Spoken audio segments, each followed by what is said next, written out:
Assalamualaikum warahmatullahi wabarakatuh. Halo, perkenalkan nama saya Dea Damayanti. Seperti judul di awal tadi, kali ini saya akan membahas materi mengenai pendidikan anti korupsi. Nah, apa itu korupsi? Korupsi bukanlah fenomena baru di dunia ini. Memahami makna korupsi tidak bisa dilakukan hanya dengan menggunakan satu jenis pendekatan saja. Dengan kata lain, memiliki pemahaman yang lebih dalam tentang makna korupsi, diperlukan pula pengertian korupsi dari berbagai sudut pandang ilmu. Hal ini akan membantu dalam memahami korupsi. Sehubungan dengan ini, berikut saya akan uraikan beberapa pandangan mengenai korupsi.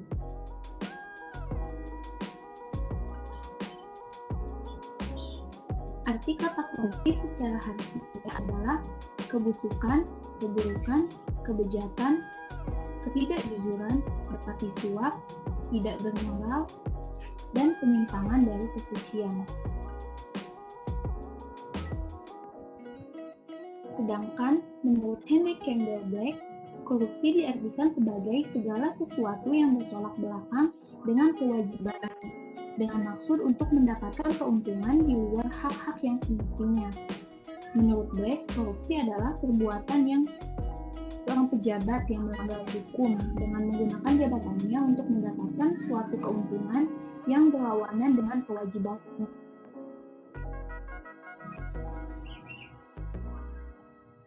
Yang selanjutnya yaitu ada pendapat dari A.S. Harnby yang mengatakan bahwa istilah korupsi diartikan sebagai suatu pembelian atau penawaran dan penerimaan hadiah berupa suap, serta kebusukan atau keburukan. Berdasarkan pengertian korupsi di atas, maka dapat disimpulkan bahwa semua orang memiliki sudut pandang yang berbeda dalam mengartikan korupsi. Hal ini sangat dipengaruhi oleh iklim politik, budaya, dan kesadaran hukum masyarakat, serta perkembangan hukum masing-masing. Istilah korupsi yang telah diterima dalam Perbendaharaan Tata Bahasa Indonesia adalah kejahatan, kebusukan, dapat disuap, tidak bermoral, kebejatan, dan tidak jujuran.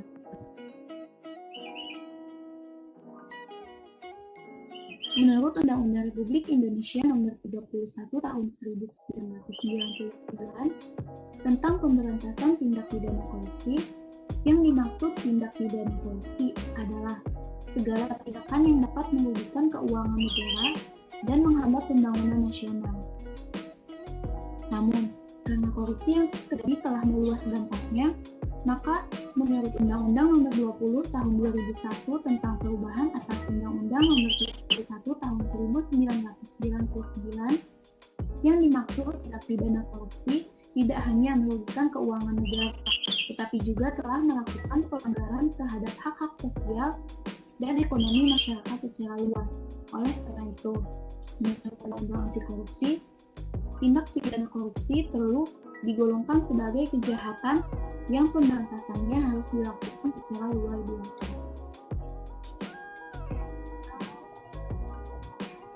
Adapun atau penyebab korupsi diantaranya yaitu rendahnya akuntabilitas publik, lemahnya kepemimpinan, moral rendah atau disiplin rendah, kurangnya pengawasan dalam organisasi, kesempatan yang tersedia, pengawasan eksternal yang lemah, dan lemahnya penegakan hukum. Setiap tindak pidana korupsi yang terjadi akan sangat berdampak buruk bagi lingkungan di sekitarnya, bahkan bagi kehidupan rakyat dalam suatu negara. Bukan hanya itu saja, korupsi akan sangat berdampak buruk bagi perkembangan dan kedaulatan sebuah negara. Selain itu, dampak yang akan diterima oleh sebuah negara apabila negara tersebut terdapat banyak kasus korupsi adalah berkurangnya kepercayaan negara lain dalam menjalin kerjasama dan hubungan bilateral lainnya. Berikut adalah dampak masif korupsi. Yang pertama dalam bidang ekonomi. Meningkatnya praktik korupsi berakibat langsung terhadap meningkatnya biaya barang dan jasa yang kemudian dapat meningkatkan utang negara. Secara alamiah, permasalahan ekonomi lainnya akan muncul apabila praktik korupsi ini semakin merajalela. Yang kedua yaitu dampak korupsi terhadap sosial dan kemiskinan. Salah satu dampak langsung yang diterima akibat praktik korupsi adalah semakin mahalnya biaya berbagai pelayanan publik, rendahnya kualitas pelayanan, dan pembatasan akses pelayanan vital seperti kesehatan, pendidikan, dan lain-lain. Yang ketiga yaitu dampak korupsi terhadap politik dan demokrasi. Munculnya kepemimpinan yang korup karena kondisi politik yang tidak stabil dan cenderung koruptif menurunkan kepercayaan masyarakat terhadap demokrasi yang diakibatkan praktik korupsi yang terjadi di berbagai sektor pemerintahan, baik itu legislatif, yudikatif, maupun partai politik. Hancurnya kedaulatan rakyat karena kekayaan negara yang hanya dinikmati oleh kelompok dan golongan tertentu saja. Yang keempat yaitu dampak korupsi terhadap sistem pertahanan dan keamanan negara. Mengakibatkan kerawanan pertahanan dan keamanan nasional karena lemahnya alutsista dan sumber daya manusia. Lemahnya pengawasan terhadap garis batas negara yang diakibatkan karena kemiskinan yang terjadi di perbatasan negara dan memicu konflik horizontal dengan masyarakat karena kondisi kemiskinan. Dan yang terakhir yaitu dampak korupsi terhadap kerusakan lingkungan. Dampak korupsi terhadap menurunnya kualitas lingkungan diakibatkan adanya eksploitasi yang berlebihan sumber daya alam dan hal itu tidak diawasi oleh negara.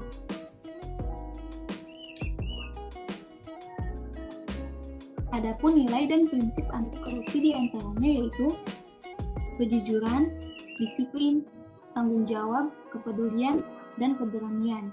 Sedangkan prinsip anti korupsi yaitu akuntabilitas, transparansi, kewajaran, kebijakan, serta kontrol kebijakan.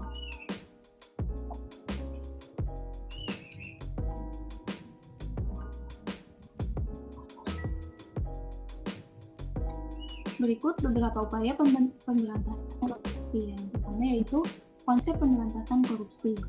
Pemberantasan korupsi merupakan permasalahan kompleks. Oleh karena itu, strategi atau upaya pemberantasan korupsi harus disesuaikan dengan karakteristik pelaku dan lingkungan di mana korupsi terjadi. Berbagai upaya dilakukan meliputi pembuatan peraturan perundang-undangan, aparat penegak hukum, bahkan adanya lembaga independen yang khusus menangani korupsi seperti Komisi Pemberantasan Korupsi. Yang kedua yaitu upaya penanggulangan korupsi dengan hukum pidana. Kebijakan penanggulangan kejahatan atau yang biasa dikenal dengan istilah politik kriminal atau criminal police oleh J. Peter Hofnagel dibedakan sebagai dua, yaitu kebijakan penerapan hukum pidana dan kebijakan pencegahan tanpa hukum pidana. Yang ketiga yaitu berbagai strategi atau upaya pemberantasan korupsi. Yang pertama yaitu pembentukan lembaga anti korupsi. Yang kedua, perbaikan kinerja lembaga peradilan baik dari tingkat kepolisian, kejaksaan, pengadilan, dan lembaga permasyarakatan. Yang ketiga yaitu meningkatkan kinerja lembaga-lembaga audit, dan sebagainya. Berikut adalah salah satu kasus korupsi yang pernah terjadi di Indonesia, yaitu kasus korupsi Jiwasraya. Direktur PT Himalaya Energi Perkasa, Peter Rasiman, divonis 20 tahun penjara dan denda 1 miliar rupiah subsidiar 2 bulan kurungan. Peter Rasiman dinyatakan hakim bersalah melakukan korupsi dan tindak pidana pencucian uang atau TPPU terkait kasus asuransi Jiwasraya. Peter Rasiman juga dijatuhi hukuman tambahan membayar uang pengganti 3,5 miliar rupiah. Jika tidak bisa mengganti pidana tambahan, Peter akan dipenjara selama 2 tahun. Peter dinyatakan bersalah melanggar pasal 2 ayat 1 junto pasal 18 Undang-Undang Nomor 31 Tahun 1999 tentang pemberantasan tipikor sebagaimana telah diubah dengan Undang-Undang Nomor 20 Tahun 2001 tentang perubahan atas Undang-Undang Nomor 31 Tahun 1999 tentang pemberantasan tipikor junto pasal 55 ayat 1 KUHP. Dan pasal 3 Undang-Undang Republik Indonesia Nomor 8 Tahun 2010 tentang pencegahan dan pemberantasan tindak pidana pencucian uang junto pasal 55 ayat 1 KUHP.